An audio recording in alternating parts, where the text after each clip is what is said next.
If you were a part of the crowd that started to say throughout this tournament that it is just absolute chalk and there's no madness to it anymore and it'll just be really elite basketball being played late and all these first few rounds are just a wash, what a bad Sunday for you. Because today was incredible, start to finish. Even some of the games that looked like they ended up being lopsided or something, they were still games that were super tight and had game pressure late. This was an amazing day, and it started at noon, or about 12:15 with Miami, Purdue, and just now wrapped up, and I'm filming at the end of Alabama and Texas Tech, which was sadly a beatdown, which was probably good because the NCAA doing this whole schedule, how they do with like 2 games early, and then there's like 30 of them late. That was just goofy. But for Alabama doing that, it made it easy for people to go to bed that have work early Monday morning. So, what a day. We are down to 16 teams. This bracket is moving on super quick. It's crazy to think of that. A week ago, I was on here reacting to the Selection Sunday show and filling out my bracket live, this exact piece of paper. I was filling it out. And I can just gladly say I still have a Final Four that's live because there's been some chaos this week. And yeah, I am very, very excited about where we're at, the matchups that we have. We're going to have just absolute coaching classics like in these next few rounds. I can't wait for it. But let's talk about some of these games. So Purdue and Miami started it off like I mentioned. Purdue wins 79-69, and what a game. What a ball game. Ended up being not enough shot making for the Hurricanes in this one, but they fought and fought and fought. And this game was not 10 points difference the entire game. This was a battle. Purdue had to work and work and work. And luckily, they had the best type of Fletcher Warrior, and that was a big reason why they were able to get to a victory today. 24 points, 8 for 8 from the line, 4 for 4 from 3. The prettiest shot in the country, and when they're falling, there's not much better to watch in all of college basketball than Fletcher Warrior filling himself and hitting threes. And you can kind of tell. That first one when he shot it, it was like, yeah, that one's in. Then he gets to the next one, that one's definitely going in. Like you could just tell as he shot him. So it was a ton of fun to watch, and seeing Fletcher Warrior do that was a lot of fun. So when Fletcher Warrior is like that, they are unbeatable to me. Like they would go through this and probably get to the Final Four without, not say without sweating a game, but I think without having to battle back from something, I think that's probably the case. Like it's unbelievable when Fletcher Warrior is this good.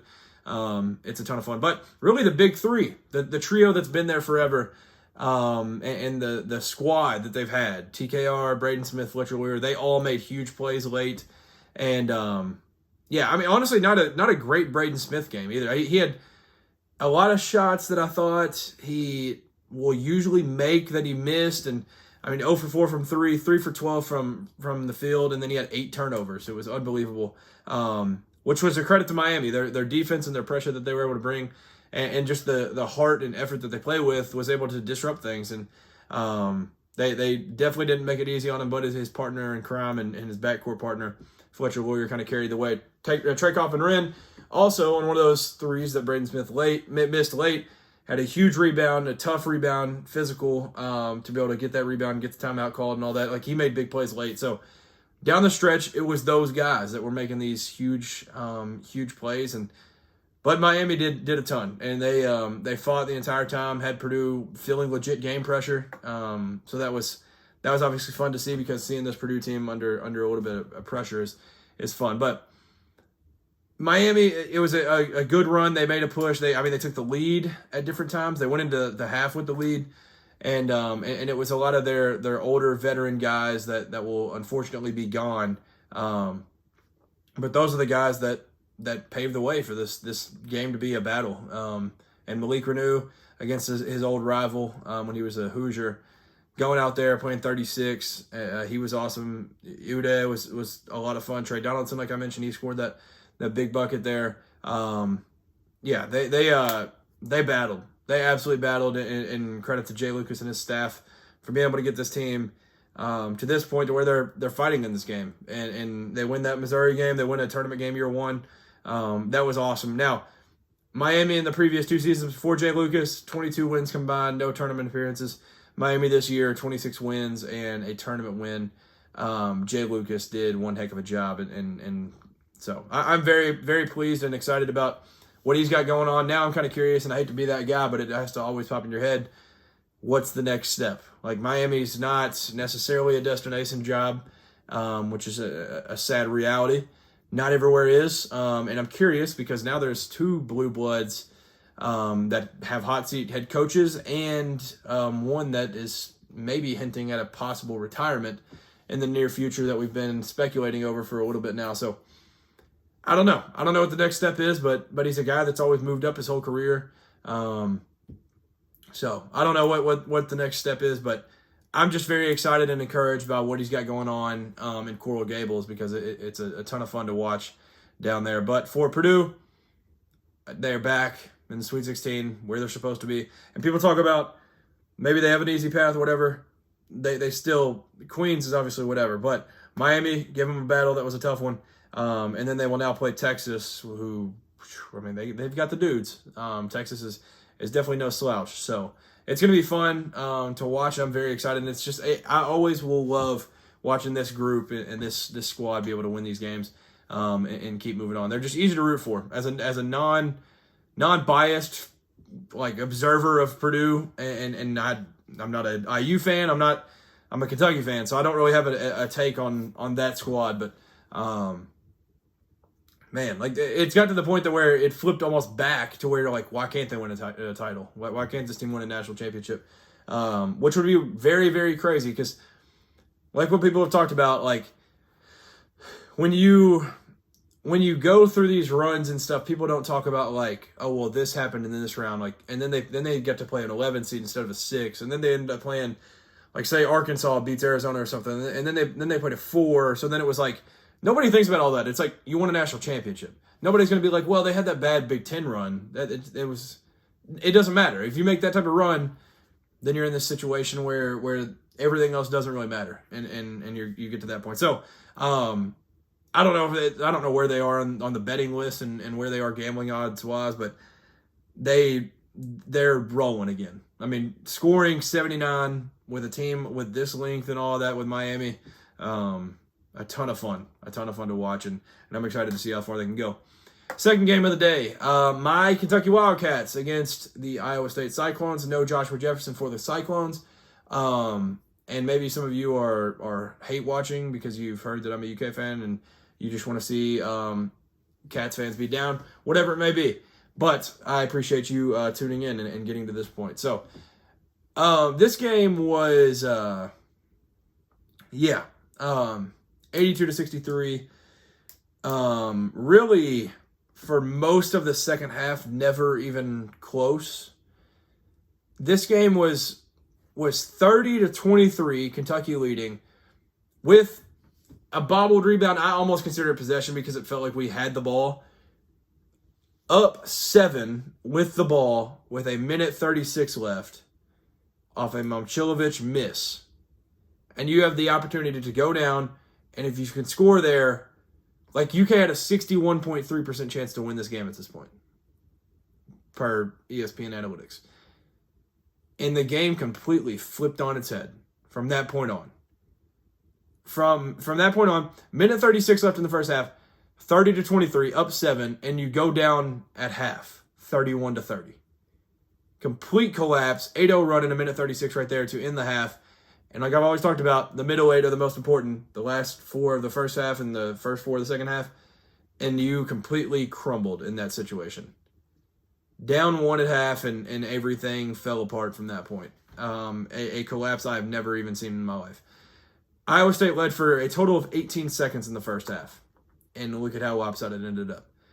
Nate Heisey talked about in the postgame that Kentucky, they get to a certain point, and what they've realized is that they, like, once you get them to a certain point, they kind of quit. And that's been the thing that has bothered this fan base for the entire year, and what they've complained about, and that is coaching. That is who you go pick to be on your team, the type of people that you say that you go through this entire test with to be able to figure out if they are built to be on your team and play for your program, and you misread it. And it's really, really unfortunate, because if you're going to lose games because you're not talented or you're missing shots or whatever, that's one thing, but completely giving up and tapping out, which everybody saw on national television, that's unacceptable. Absolutely unacceptable. Yeah, I guess I'll mention more Kentucky here in a second. On the other side of things, Iowa State, being able to do this without Joshua Jefferson, and, I mean, there for a second it looked like you were about to lose Kylian Toure. Prayers for him. I think he's completely fine now. He came back out. They just battle. They battle so hard. And I hate to throw names under the bus and all this different stuff, but like when Jasper Johnson checked in, that showed the difference of like Denzel Aberdeen, Otega Owe, those are senior guards. Colin Chandler can handle it a little bit if still you wanted to get it out of his hands. Jasper Johnson checked in, a freshman that's not the strongest guy in the world, and like turned it over immediately. And they absolutely picked on him crazy. It was unbelievable.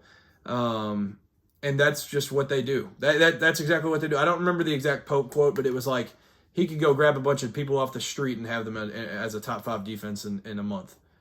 That's the truth. TJ Altenberger, getting his people to buy in, getting his kids to stay locked in defensively and make everything extremely difficult. And play, you could argue a lot of times that maybe there's missed fouls that should be called or something. Whatever it may be, they play about as physical as you can without fouling. They probably, flirt with that line a little bit, but it doesn't matter. They get away with it. And they turned over Kentucky like crazy. Like absolute, just unbelievable. 20 turnovers in this game. Nate Heisey, also, I guess I'll mention this just because it was funny, and I don't know how, it didn't even matter anyways. It was, I want to say like a 4-point game at this point. Like the vibes had all switched, momentum all went Iowa State's way anyways at this point. But Nate Heisey kicking the ball into the stands and getting nothing for it. Or maybe it was in the first half still, honestly.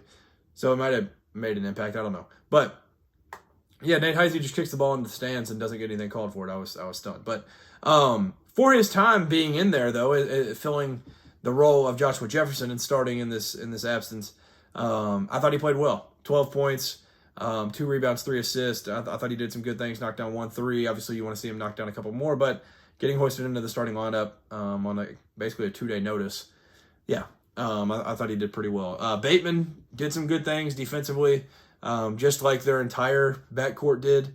Milan got going late. He was struggling early. Really, the entire team was struggling in the first half, and that's why, as a UK fan, I was sitting there and I was like, I'm absolutely terrified because they haven't even hit shots yet, and they're up 1. That ended up being the case, that I was rightfully terrified. They ended up only hitting 9 threes, but I think they hit 8 in the second half. It was crazy. But yeah, they move on, and they will now play a Tennessee team that is they can match in physicality. That game's going to be a lot of fun, and we'll see. I mean, I don't know how that game's going to go. My gut still says that like Iowa State's not really going to have to worry about an opponent too much until Michigan, and then they're going to see kind of where they stand in that.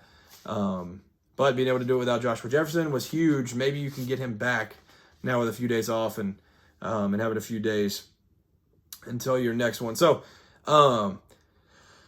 incredible win for Iowa State. But I mean, I'm a little selfish, I guess you could say, with this. Like this, I'm going to talk a little bit about Kentucky here.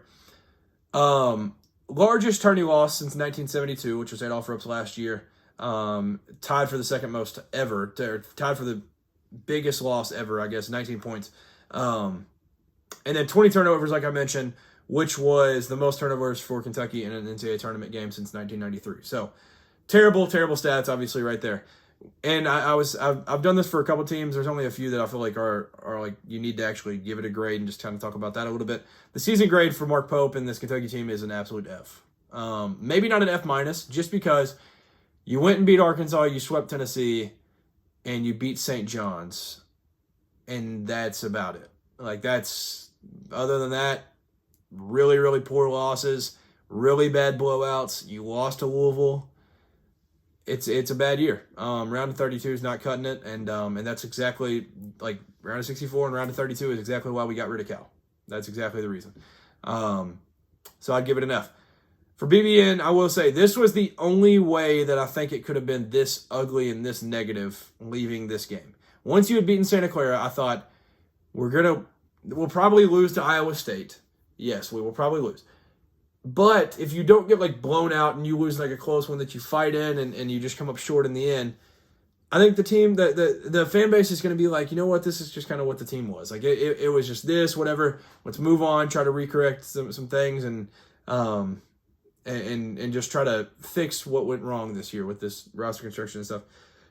Getting absolutely doors blown off, beat down, it was the only way that it could be this negative. And if you haven't watched and paid attention to Kentucky fans post game of after this one, it's ugly. It is extremely ugly. So Kentucky Falls fan base is very, very ugly. Mark Pope is now on the hot seat. Even more confirmation going into next year because these losses are absolutely unacceptable. And we will see how much he's going to have to put his money where his mouth is because this year did not work at all. If he retains a lot of these guys and doesn't go get absolute stars in the portal and stuff, then it's going to be a disaster next year and he will lose his job. So we'll see how it goes. But this was unacceptable to say the least. And as a UK fan, it was kind of tough, but I had to turn this one on right away, right after, because you just knew it was going to be awesome. St. John's versus Kansas. What a freaking ball game. This was a game back and forth, a lot of ugly basketball being played for a lot of it. But Bryce Hopkins came to play from the start, and there were a few guys that came to play. Darren Peterson, Melvin Council, Flory Badunga, even though he got in foul trouble early, those dudes came to ball. Bryce Hopkins was phenomenal throughout. Zuby Ejiofor did a lot of good things. I thought Dylan Mitchell did a lot of great things defensively and even on the offensive end a little bit. This game was just awesome. Absolutely awesome. And it ends up being extremely fun. And it looks like there for a while St. John's is going to pull away with it. And you're going to have a comfortable win for St. John's and the Johnnies and stuff. And here comes the Jayhawks. They ended up with having like a 16-4 run. It was like in like a 5-minute span or something to kind of end the game, get it to like the last 2 minutes or whatever. They end up tying it up, all this different stuff. Bryce Hopkins hits 6 threes. 6 threes in this game. And one of them being extremely important late to get them up 4, I think it was. Maybe 3. I don't remember. But he had a big one late, but then Kansas comes down. They end up tying this thing up. And then, which also, I do want to highlight before I go any further, Cole Rosario, hats off, dude. Off the bench, 2 rebounds that are absolutely massive and the reason that they were able to continue this game and continue to push this game. So, Superman, Cole Rosario, respect. He absolutely played his tail off late. But then, there at the end, Church Bells does it. Dylan Church Bells Darling does it. And after not scoring a single point the entire game, at that point going 0 for 4 from the field, not making a 3, not making anything, goes to Rick Pitino in the timeout, and he says, I think he called it power. It's just like a high ball screen or something. And he said, run power for me. And it's just so that he could get downhill. And as a lefty, going to his right side, hits a miraculous shot to win 67-65. And in the words of John Rothstein, Dylan Darling will never pay for a drink again in NYC for the rest of his life because he just led the Johnnies, or didn't lead them, I guess, just hit the shot to send them, to move them on to the Sweet 16 for the first time since 1999. Rick Pitino moves on, and it's in an incredible way. Incredible way. This game was awesome. Back and forth throughout. Darren Peterson hit a ton of good shots and got to the line late, hit clutch free throws like he's done all year. What a ball game. What a freaking ball game. Dylan Darling calls game, and the Johnnies move on. This one was a ton of fun, and seeing Rick Pitino talk about all of that was so much fun. I can't help but think of what it would be like if they lost off of a miss there or whatever. The foul fest was crazy, but it was super strategical and honestly very, very smart by Kansas, and everything kind of worked to a T. Like it was awesome. Then he ends up hitting that clutch shot, and I mean those just really suck. They really do. Also, Ian Jackson played pretty well off the bench. I want to highlight him before I go on. Rick Pitino has now taken 4 programs, those being Providence, Kentucky, Louisville, and St. John's to the second weekend of the NCAA tournament. Yeah, This dude, I at this point, it's getting harder and harder for me not to say that he is just the undisputed GOAT because of what he's been able to do at different programs. And obviously, he doesn't have like the most championships or whatever it may be, but he is one heck of a ball coach, and he's done it with a lot of different teams at a lot of different places, and he even went overseas and won while in Greece. So, what a ball game! The Red Storm get out with a win, and the questions kind of come up for Bill Self. Is this it for you? And he says in the post game, the cliche, the correct answer that the coaches are supposed to give. I love what I do. I need to be able to do it where I'm feeling good and healthy to do it. I'll get back home and it will all be discussed. Now, I think the talk was at least a rumor, which obviously I don't even remember where it originated from. I want to say it was off like a Kansas message board, but they were like, if he makes a run, whatever, he might just hang it up. Round of 32, with a pretty good recruiting class coming in, I'm not sure if you want to just throw that one away right now and kind of get rid of that. So I'm interested to see what it looks like. But like I mentioned with Jay Lucas earlier, I don't know if he's one of those guys that would be on your list or whatever. But if he leaves, that's a guy that you could call, or you could back up the Brinks truck to go steal other elite coaches from other programs and stuff, because it's still one of the top jobs in the sport. And but I really hope Bill Self stays around for a while, because it's just gonna feel weird once he hangs it up. But I do know health comes first, and he's obviously had some health scares in the last couple of years, and yeah. So I mean, prayers for him. Best of luck, and yeah, we'll see what that looks like going forward. Tennessee and Virginia. Tennessee gets away with a 79-72 victory, and they survive. They survive late after some wild plays there at the end. There was like Jakari White, bad missed shots, and then even the final inbounds before Jacoby Gillespie got fouled, it was just literally a pass straight to, I think it was Felix Akpara. It was just a wild, chaotic ending, but the Vols survive. It took DeRidder a little bit, but he got going late, and he was kind of a reason why they were able to fuel their little bit of a run to be able to make the push to get to that point.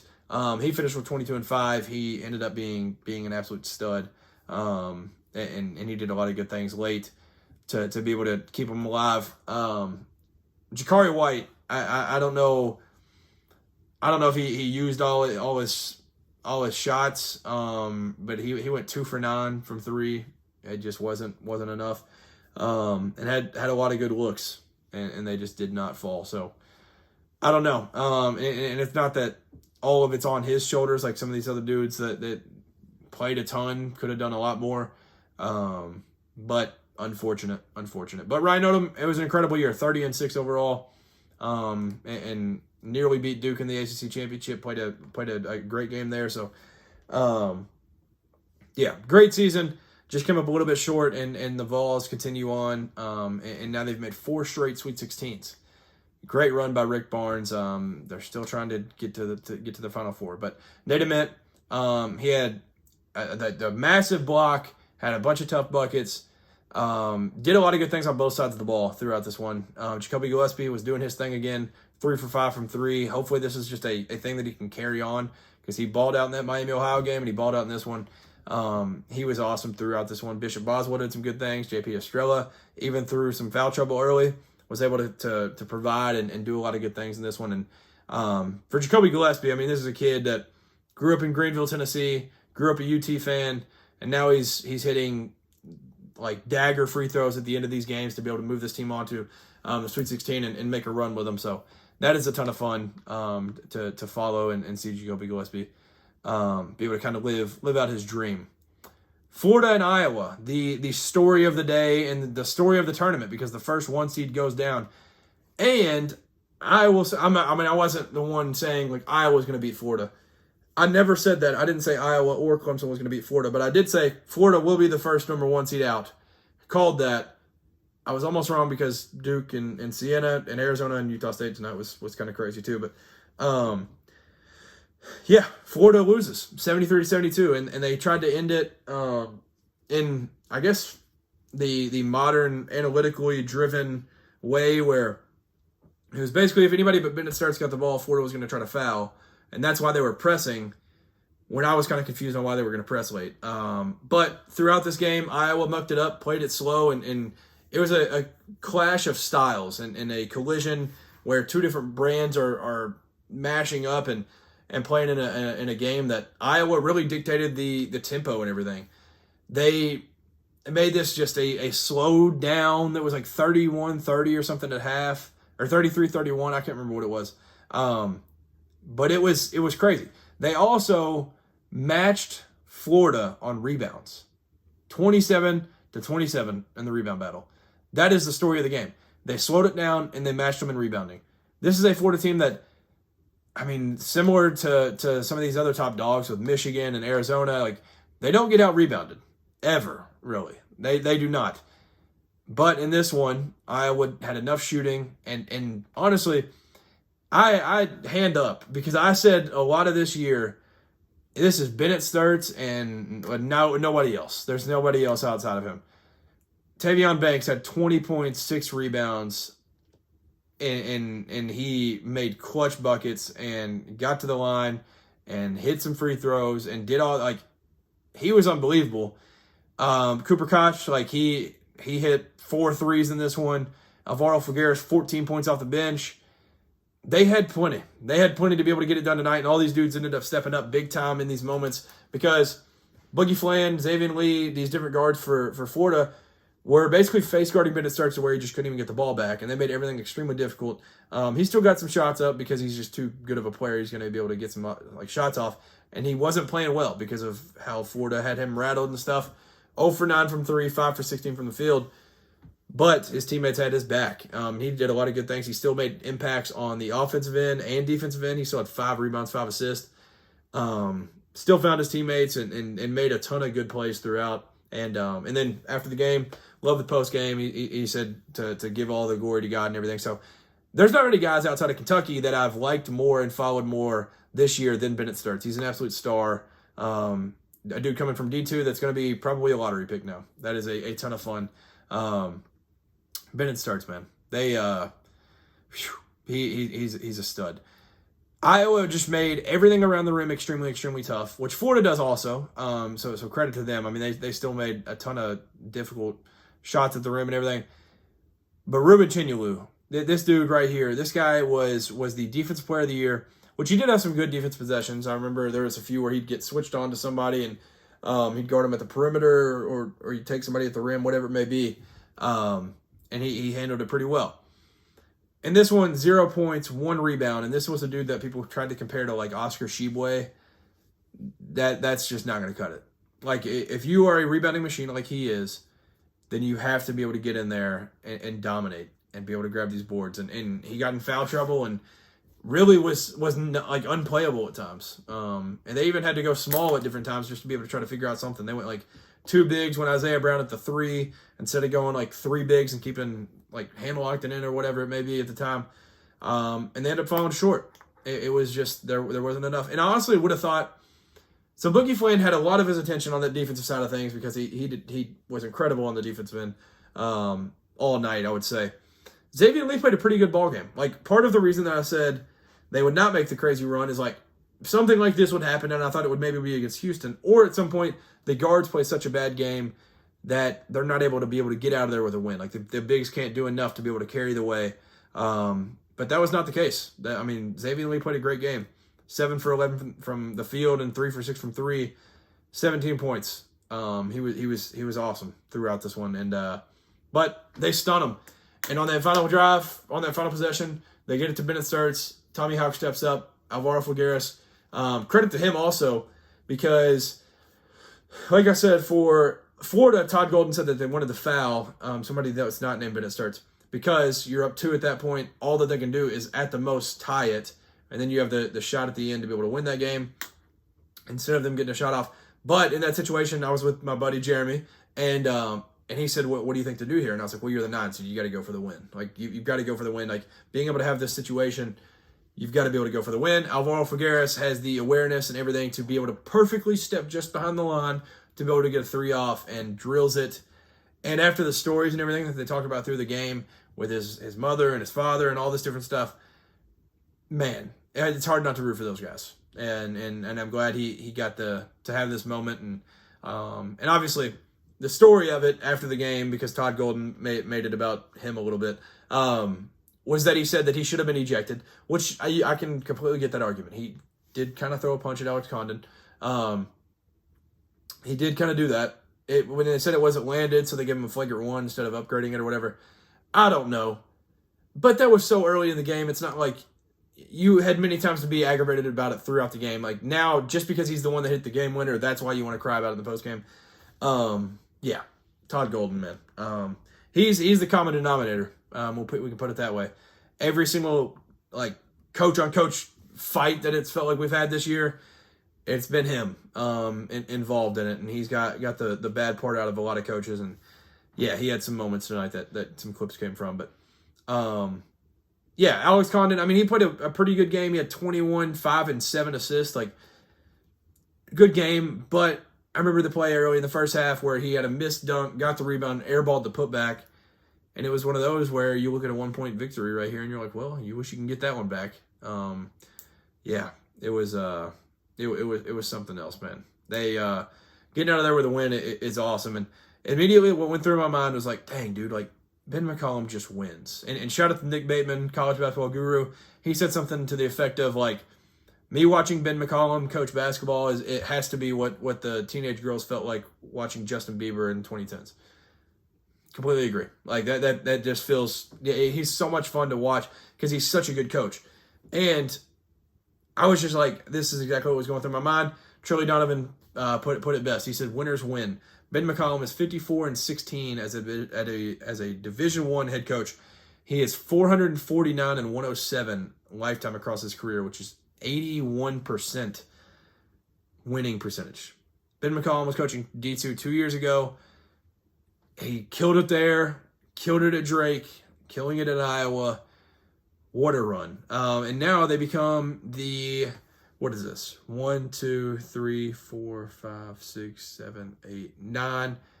The 9 seed to be able to beat a 1 seed since 1979 when the seeding was able to line up that way.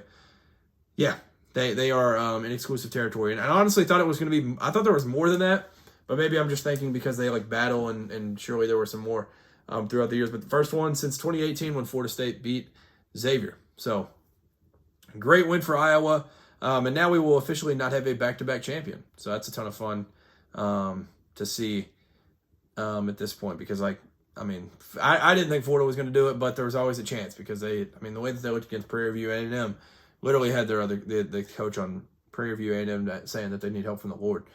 It was unbelievable. Arizona versus Utah State. Jaden Bradley took over this game late and ended up getting out of there with a 12-point victory. Utah State gave them all they could handle, though. There were different guys in foul trouble with Falswiv and Allen and Collins. They had foul trouble at different points throughout this game. But this was a complete team effort, and they played so hard. The rebounding difference was incredible, but they just fought their tail off. Absolutely fought their tail off. But Arizona escapes with the win, and hats off to Utah State because they battled and battled and battled. But like I mentioned, Jaden Bradley, tons of tough finishes late, took over the game, had 18 points in this one. And honestly, nobody really had a great game. Braden Burries had a dagger late. He finished with 16. Koa Pete, 14 and 10. Like he took over at moments, but nobody could ever. It felt like Utah State just did time and time and time again. They would just disrupt them and just make everything extremely difficult for them. But yeah, they fought. There's no more victories, especially for a Jared Calhoun coach team. But being able to take the number 1 seed Arizona Wildcats to the end of the game, basically. You gotta have a little bit of respect for that. UConn beats UCLA in the really, clip-worthy, funny, angry, whatever you want to call them, Coach Bowl. 2 rings Baldy versus you raising your voice at me. A ton of fun. This game was a lot of fun, but I couldn't help but think throughout, Tyler Bilodeau. One of the best offensive bigs in the country, and he would have been a absolutely massive difference. Now, I don't know if they just win the game with him because of Alex Caravan having his career high. He was absolutely phenomenal throughout. 27 points, 5 rebounds, 4 threes, one of them hitting from the bracket on the March Madness logo. He was phenomenal throughout. When they would go through moments of being stalling out or whatever, he was the one that would kind of get them through that, and whether it was facilitating or hitting shots, he was exceptional. Terrace Reed, there's another thing that I think Bilodeau would probably help with a little bit. 10 and 13 for him, and 3 blocks for the young man. So it was good to see, just for going forward purposes. Braylon Mullins, 17 points, ends up hitting 2 threes. So that was exciting to be able to see that, and it gives you some encouragement going forward. And sadly, the UCLA and the entire Westwood crowd is getting a little bit sick of this, because now what I've been hearing from comments and everything is like, now they're looking back and they're like, well, he didn't even really win with his recruits. He hasn't done anything with his recruiting and everything. He went to had that one miracle run, whatever. But some of those weren't even his guys. Now they're getting kind of sick of it, and yeah, I don't know what the case is. Honestly, it'd be funny if he just went like back to Cincinnati with this absence, but I think the guy that I just talked about with Jared Calhoun might be the next one. But I mean, Mick I haven't watched it yet, I haven't had a chance yet, but I'm sure he gave us some absolute bangers in the post game and gave us some fun clips and fun moments and stuff. So I'll have to go look at that. I'm excited to see that. UConn moves on. I was a doubter. I picked UCLA. Why did I pick against Dan Hurley in March? I don't know. But ironically, the conference that people talked about being so bad and being the absolute worst in the entire country, the Big East, now they have 2 teams in the Sweet 16, 2 out of the 3 that they brought in. So they have 67% of the teams that they brought into the tournament, and that's about as much as anybody. But, I mean, the Big Ten's making a crazy push, so they might even be higher than that. But Texas Tech and Alabama was the last one, and this one was an absolute beatdown. And literally, it got to the point that they started bringing up how historic this would be. I think they said the 2018 Clemson and Auburn game was the biggest blowout in 4-5 seed matchup history, and it was a 31-point game. This one ended up being 25 points, so it wasn't as bad. They kind of inflated it a little bit late. It was like 33 at one point when I ended up turning it off to start filming. But yeah, this is a game that I think if you're Alabama, you hope going into this Michigan matchup next week that you just didn't waste it all, and the hope that you can replicate it, because Latrell Wrightsell, 24 points, 6 for 9 from 3. They ended up knocking down 19 threes, shooting 45%, 19 for 42. On the other side of things, they made it difficult on Texas Tech, and Wrightsell on defense, and some of these other dudes on defense and stuff. These boys made everything so difficult. And really, Donovan Netwell and Lawan Watts are really the only ones that could get it going. Christian Anderson played for a long time, but they made it as difficult as possible on him and had him rattled for a lot of the game. So he goes 2 for 11, 1 for 7 from 3. Yeah, it was really just all systems success versus all systems failure. And in Alabama, if you can replicate that defense, obviously you're going to have an extremely tall task, literally and figuratively, with Michigan. But if you're able to shoot this well, I think you're going to be able to battle with anybody. But that's the thing with Alabama. That's why they're so hard to pick in these tournaments. Like, they could lose their first-round game or they can make a Final Four. You don't know, because a lot of it just relies on kind of shot-chucking and stuff. So it's a tough one. Really up and down season for Texas Tech. With JT Toppin, I mean, it's the second-best player in America. You got to think, where they'd be if he's still around. Like, what are they, a 3 seed if he sticks around and they keep winning games and stuff? You got to just think about that. Like, it's crazy. Yeah, unfortunate. And Christian Anderson is one heck of a ball player, but he can't really do it on his own. It's just, it sucks. But Nate Oates moves on. This squad right here, I don't know if they'll end up getting Aiden Holloway back. It wouldn't shock me, to be honest. But they did enough. They had plenty tonight. And LeBaron Fallon was kind of all over the place. I thought he did a lot of good things, and he didn't necessarily have to score. He was still getting shots off and stuff. Had a couple finishes around the rim, whatever, hit a couple threes. But he had 6 rebounds, 12 assists. That was kind of the story. He was able to kind of shift into that type of player.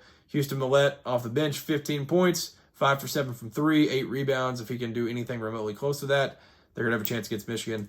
90-65 victory for the Tide, and they absolutely dominate Texas Tech and win that game. So, what a day. We have a Sweet 16 that's set. We have Duke versus St. John's, Michigan State versus UConn, Iowa versus Nebraska, which that one delivered 2 great games where they split in the regular season.